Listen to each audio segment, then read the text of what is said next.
You want a physicist to speak at your funeral. You want the physicist to talk to your grieving family about the conservation of energy, so they will understand that your energy has not died.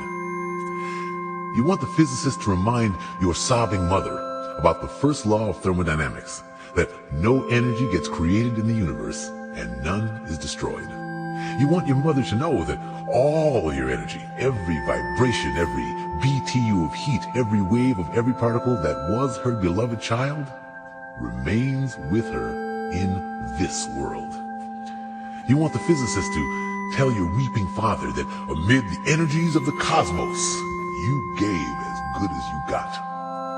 And at one point you'd hope that the physicist would step down from the pulpit and walk to your broken-hearted spouse there in the pew and tell him that all the photons that ever bounced off your face, all the particles whose paths were interrupted by your smile, by the touch of your hair, hundreds of trillions of particles have raced off like children, their ways forever changed by you.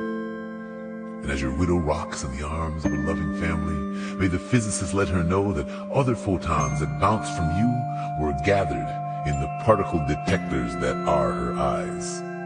That those photons created within her constellations of electromagnetically charged neurons whose energy will go on forever. And the physicist will remind the congregation of how much of all our energy is given off as heat. There may be a few fanning themselves with their programs as he says it.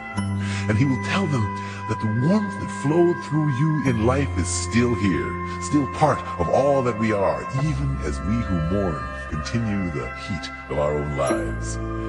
And you will want the physicist to explain to those who loved you that they need not have faith. Indeed, they should not have faith.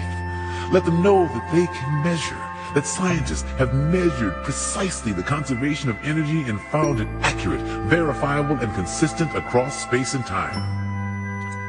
You can hope your family will examine the evidence and satisfy themselves that the science is sound, and that they'll be comforted to know your energy is still around. According to the law of the conservation of energy, not a bit of you is gone. You're just less orderly. Not a bit of you is gone. You're just less orderly.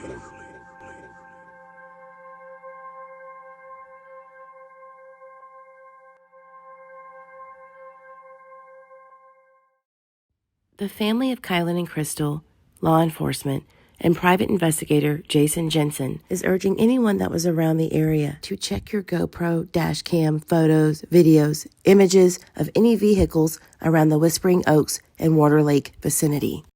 That additional digital evidence is needed to finally arrest their murderer. Even if you're not sure if you were around that area, but you could be, please check it. Please send that information to Detective Whitney at the Grand County Sheriff's Office or Jason Jensen, private investigator. No tip is too big or too small. Feel free to use this video to share with anyone and any platform. We demand justice for Kylen and Crystal and their families.